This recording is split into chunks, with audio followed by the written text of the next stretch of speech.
तो गवर्नमेंट की पॉलिसी ठाहे छॾी गवर्नमेंट के तव्हां लिखंदो त इहो बंदि थींदो न असांजी पॉलिसी तव्हां लिखो त मीटर ख़राब न आहिनि इहो गवर्नमेंट ऐलान करे छॾियो आहे 40 यूनिट जी घटि हूंदी उनखे चार्ज कयो गैस त तव्हां ठाहींदो पूरी हज़ीरा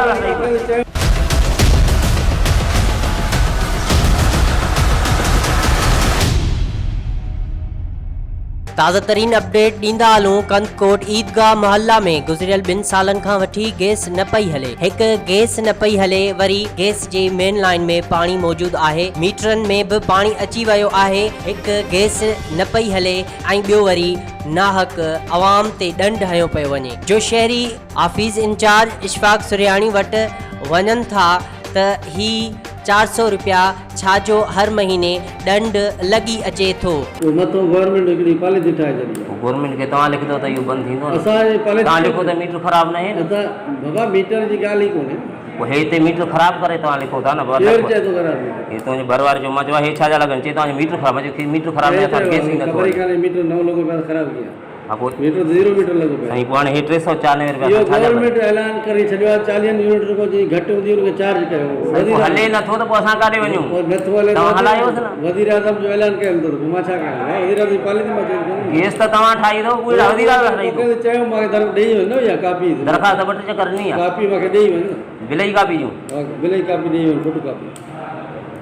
फोटो कापी ॾेई वञो कंप्रेसर ईंदो सुभाणे मोकिलींदासीं।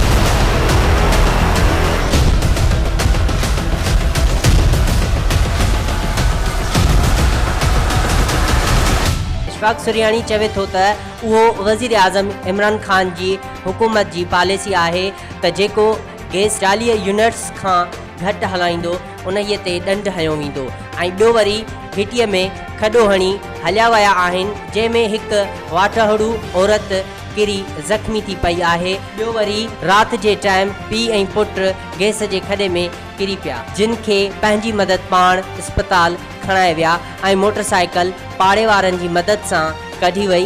को बि माण्हू शिकायत लाइ वञे थो त 15 खां 20 मिनट इंतज़ारु करिणो थो पए। फ़ोन ते प्लाटनि ऐं ज़मीनुनि जे कारोबार में मसरूफ़ आहिनि। इशफाक सुरियाणी शहर ते हुकूमत हलायो वेठो आहे। खुदारा हिन लावारस कंदकोट शहर ते रहम कयो वञे ऐं अवाम खे सुख ॾिनो वञे। कंहिंखे बाहि जे दूंहें जे करे दम जी बीमारी त कंहिंखे सके जी बीमारी पैदा थिए थी।